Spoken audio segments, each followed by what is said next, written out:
could almost see his wheels turning of like, with this much money, if I can save my organization this much money and provide my employees with the same coverage or even richer coverage, it's like, what else can we do? Because, even richer coverage, we're still saving so much money here. Benefits on the fly. All right, we just took off from Skagit Airport, which is near Mount Vernon in Burlington, and met with one of our newer clients to present on the market analysis that we did for them. What do you think? I think he was really impressed with the numbers that we brought to him and the different options for saving their company money. It was a huge difference. I mean, saving a company, even just giving them a flat renewal is a good day, you know, because so often groups are just expect a 10 to 20% increase every year. But, I mean, we were talking, on the lowest end, 12% savings. Right. On the high end, was it at 31% savings? 29. 29? Yeah. Yep. Crazy. And he seemed so happy. Yeah, I mean, the beautiful thing about that is that you create so much room to offer more, right? And so you could almost see his wheels turning of like, with this much money, if I can save my organization this much money and provide my employees with the same coverage or even richer coverage, it's like, what else can we do? Because, even richer coverage, we're still saving so much money here. So whether it's expanding the benefits or it's hiring more staff to help, which can also help, ease the workload of the other employees. There's all these benefits to that found money. Yeah, I agree. It was a good meeting, and I think it was really, really happy with those numbers. I think he's really excited about the HRA option and really being able to utilize that savings to give back to the employees and the organization. Yeah, and and like I was explaining to him, a lot of companies, when they think we want to offer Cadillac benefits or rich benefits, they just assume they have to buy a low deductible, really expensive plan. And they're paying that for every employee. When you think about it, you're paying that for half of your workforce that aren't even going to use the doctor this year. What if you could use all of those dollars, but squeeze them into funneling them towards the people who actually are going to use the insurance and pay less for the ones who aren't? You obviously don't have a crystal ball, so you can't pick and choose that way, but you can do it through an HRA. That's the mechanism by which you can provide Cadillac coverage, the richest coverage you want, to the folks when they need it the most, and not just give your money away to the insurance company for everyone else. I think the really awesome thing is because they offer such a rich benefit package right now, moving them to a $3,000 deductible wouldn't be horrible. And that's a baseline on what most employers are offering for coverage right now anyway. Yeah, it's very true. And then if you implement the HRA and say, well, we'll just pay the $3,000 for you, so effectively you have a zero deductible plan, yeah, then the employer wins because they're only paying premiums for a $3,000 cheaper plan, but the employees are experiencing a zero deductible plan because the HRA pays the deductible for them. Right, win-win for everybody. Yeah, and the employer's not dipping into their pocket to pay that deductible. They're just using the premium dollars they were spending the previous year to the fully insured carrier. Absolutely. And if we can pair it for him with the level funded option, even better, because then he has the opportunity to get money back on the back end too. Yeah, so he's saving money on the front end in the form of the monthly premium cost. Plus he's saving even more money depending upon who actually utilizes the HRA. He could have low utilization, he could have a lot, but we showed him even if 100% of his employees use the HRA, he's still saving money. Right. But then after that, because it's a higher deductible, the insurance claims aren't even kicking in until that $3,000 deductible is met. That lends itself to, the fact, like you were saying, that then the surplus, there's probably going to be more surplus at the end of the year because the insurance carrier, the stop loss, will very likely be paying out minimal amounts of money. Right.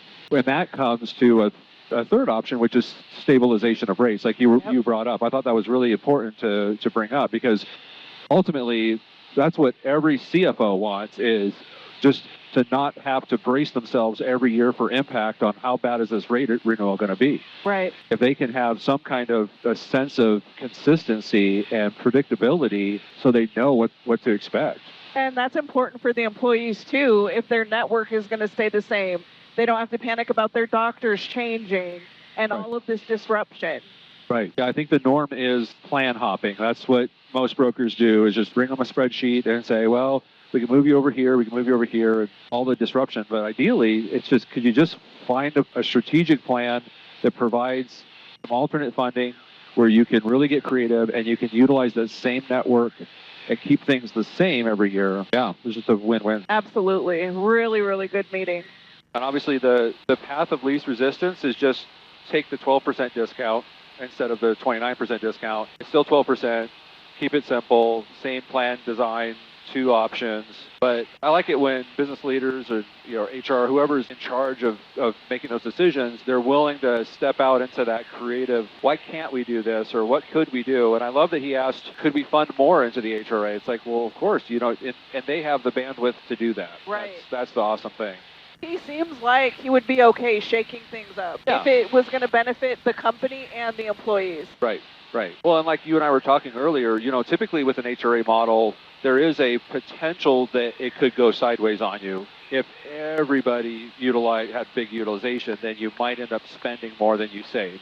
But in his case, not at all. You could spend it all and you still are saving money. That just makes it a no-brainer because now you've created this huge safety net. But it's just a different type of meeting, versus the old way of doing things, which I think a lot of brokers do, where it's, let me go shop the rates and then let me come to you and show you what I found. And in that whole interim, the client is talking to other people and they're just shopping rates, and it just gets overwhelming. And then a lot of times it's so much data and so much information and from so many different brokers that they just kind of have choice fatigue, right? Right. They end up oftentimes just kind of settling, like, I'm just going to stay with what we have and just eat the 8% increase or whatever. I like this better, where we don't shop rates until you're a client of ours, and then we can have those open conversations with them and really, dive in on what's going to work best for them. And we can just narrow it down to, like, these are the 2 options that I would go with if I were in your position. Like, if I was running the benefits program, these are the 2 that I would choose for my own team, and here's why. And I think a lot of people in those positions, that's how they like to make decisions. They want to hear, what do you recommend and why does it recommend? And it's easier to make sense. Your why makes sense. So it's like, okay, that makes sense to me why you're going to do that. Okay, I'm aligned with that. I agree with that.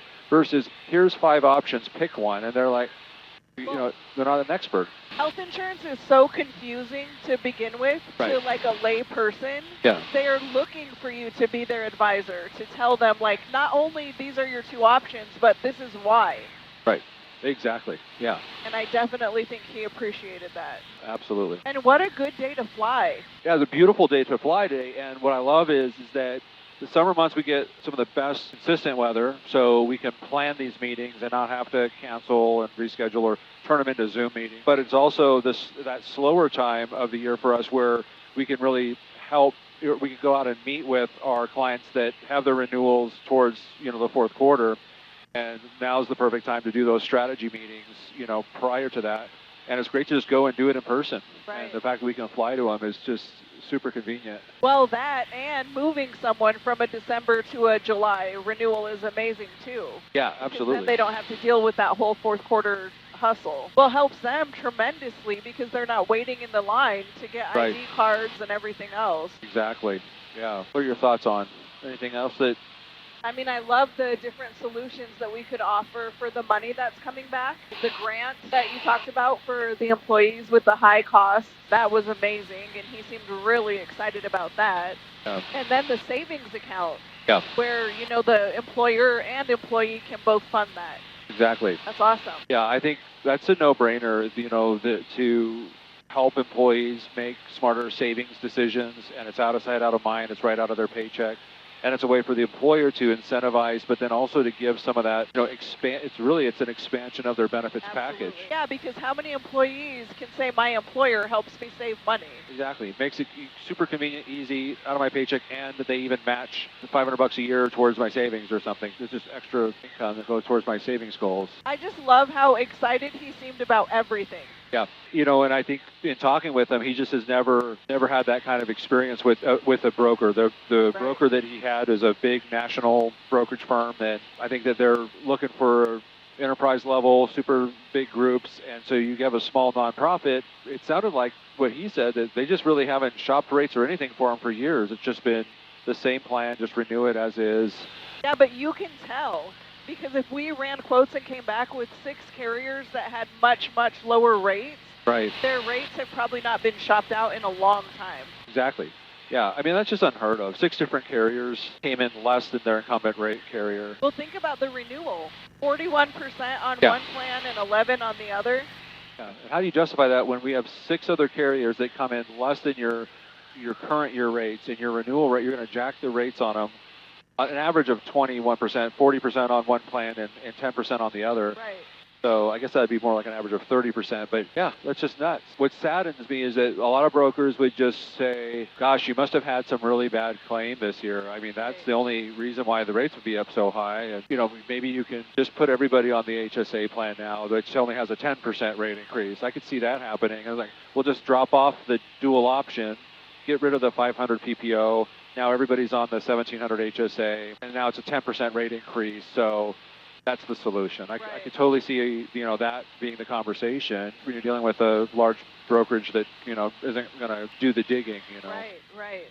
Find a better plan that they can deliver. No, that's one of the parts that I love about what we do, that we get to bring solutions that nobody's thinking about and that really, really save the employer, which ultimately helps the employee. Well, and you know that the other thing that was really kind of an eye-opener was when we were first talking to this client before they became a client, we were discussing some various options, and one of them was explaining how level funding worked. When I had one of the follow-up meetings with him, he said, yeah, I talked to my current broker, and he said that there's no level funding options for a group our size. Right. I'm like, what are you talking about? There's at least 6. We're on one, and we're a small group. You know? And then for you guys to, I didn't even know how many, and then you showed me there's like literally 8 level funded options out there for groups under 20 employees. Right. It just goes to show you that, you know, sometimes people stay with the same broker because they like the broker, and so they kind of feel like, you know, and they don't want to rock the boat, or they just don't like change. But we see it too often where they just get in this rut where they just keep making bad decisions year after year. And sometimes they kind of even know, and they kind of reluctantly make that decision because it just seems like it's their only option, or they're only being told from one person, this is pretty much how it's going to be. Well, in their defense, it's because they're looking at their broker as the expert. So if you have an expert telling you something, you're going to believe it. Yeah, yep, exactly. Well, I like that saying I heard where the business changed brokers, and they said the reason they changed the brokers because their old brokers stopped bringing them new ideas. Right. And as soon as that happened, they're like, no, we need somebody who's going to be thinking outside the box. Let's challenge the status quo. You know, it can't just always be this. And I think a lot of brokers, too, they get kind of trained in their minds that it's just that way because the insurance carriers teach them that. Or, you know, they've gone to bid enough times where they've gotten a DNQ so that, you know, they declined to quote.